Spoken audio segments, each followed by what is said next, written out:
Hello everyone. आज का हमारा टॉपिक है सेल्फ लर्निंग टेक्निक, या हम इसको बोल सकते हैं सेल्फ इंस्ट्रक्शनल टेक्निक। देखो, यहाँ पे हम बात करते हैं कि जो सेल्फ लर्निंग है कि हम स्वतः कैसे सीखते हैं, तो उसके लिए हम यहाँ पे S4 को फॉलो करते हैं। S4 हमारा क्या है, इसके विषय में हम बात करेंगे। ठीक है, देखो सेल्फ कौन है? सेल्फ है हमारा एक इंडिविजुअल, एक लर्नर। जो सीखने वाला है उसे अपना जो है strength and capabilities, what's one strength and capabilities and what one's weakness और लिमिटेशंस, मीन्स जो सीखने वाला है, जो कोई भी इंडिविजुअल है या जो कोई लर्नर है, उसको अपने बारे में, अपनी बल और अपनी योग्यता के बारे में, अपनी कमज़ोरियों और अपनी सीमाओं के बारे में अच्छे से पता होता है।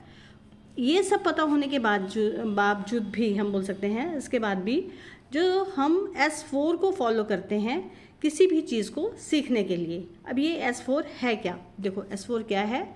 S4 है हमारा self direction, self motivation, self pacing और सेल्फ इवेल्यूशन। ये क्या है? देखो, अब कोई भी इंडिविजुअल है, जैसे हम लर्नर की बात करते हैं, एक एग्जाम्पल लेके चलते हैं। ठीक है, उससे सब कुछ एकदम ही क्लियर हो जाएगा। देखो, जैसे हमारे जो है एग्ज़ाम होते हैं, हमारे टेस्ट होते हैं स्कूल में, या कोई भी हमने कॉम्पिटिटिव एग्ज़ाम देना है, कुछ भी करना है, कुछ सीखना है, कुछ करना है, कुछ पढ़ना है ना, तो उसके लिए हम क्या करते हैं, हम जो है अपने फ्रेंड्स में जो है बातचीत करते हैं कि यार कल या परसों पेपर है, तो तुमने कितना पढ़ लिया उसके लिए, है ना, कितना रह गया तुम्हारा, कितना सिलेबस रह गया है, मैंने इतना कर लिया है, दूसरा बताता है मैंने इतना कर लिया है। तो जब हम आपस में जो है डिस्कशन करते हैं, डिस्कशन करते करते अगर तो मेरे फ्रेंड ने मुझसे ज़्यादा कर लिया है, तो खुद को एक टेंशन होने लग जाती है कि यार उसने तो इतना कर लिया, मैं तो पीछे रह गया, है ना। या अगर होता ही है ना ऐसा, ये एक नॉर्मल लाइफ में ऐसा ही होता है। तो हम जो क्या है सेल्फ डायरेक्शन करते हैं। सेल्फ डायरेक्शन मतलब स्वतः निर्देशन कि यार मुझे भी अब करना पड़ेगा, वो तो मेरे से आगे निकल गया, उसका तो सब कुछ इतना सिलेबस हो भी गया, मैं तो पीछे रह गया, है ना।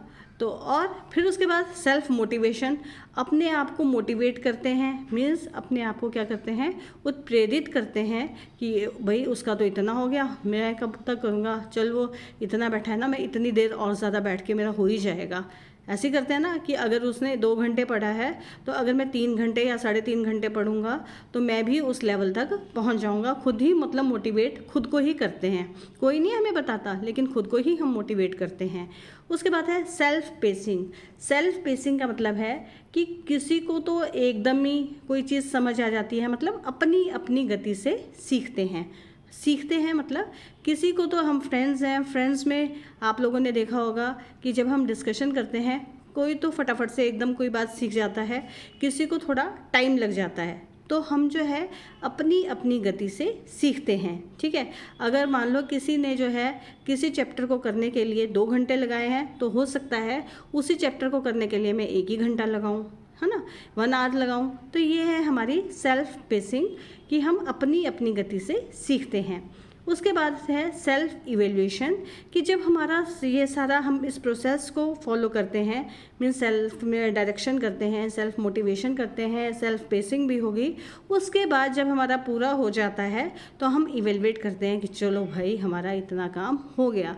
अगले दिन जब पेपर में जाते हैं तो अपना पूरी सेटिस्फेक्शन के साथ आते हैं कि भाई हाँ, हमने इतना सब कुछ जो लर्न किया था उसमें से इतना पेपर आ गया। तो खुद को क्या है, अपनी एक सेटिस्फेक्शन मिल जाती है, अपना एक मूल्यांकन हो जाता है, अपनी इवेल्युएशन हो जाती है कि मैंने जो है इतना देर इतना ऐसे पढ़ा था तो भी मैंने कर लिया। तो इस तरह से जो है हम सीखते हुए नई नई चीज़ें सीखते हैं। लर्नर जो है S4 को फॉलो करता हुआ अपना जो अपनी कैपेबिलिटीज़ और अपनी जो हमारी स्ट्रेंथ है, हमारी जो वीकनेसेस हैं और जो हमारा लिमिटेशंस हैं, उनको जो है क्या पूरा कर लेता है। ठीक है, तो आज हमने S4 के विषय में पढ़ा कि S4 में हमारी जो लर्निंग टेक्निक है, मतलब सेल्फ लर्निंग टेक्निक जो है, हमारी स्वतः सीखने की जो टेक्निक है, उसमें हम S4 को इस तरह से फॉलो करते हैं। तो थैंक यू क्लास।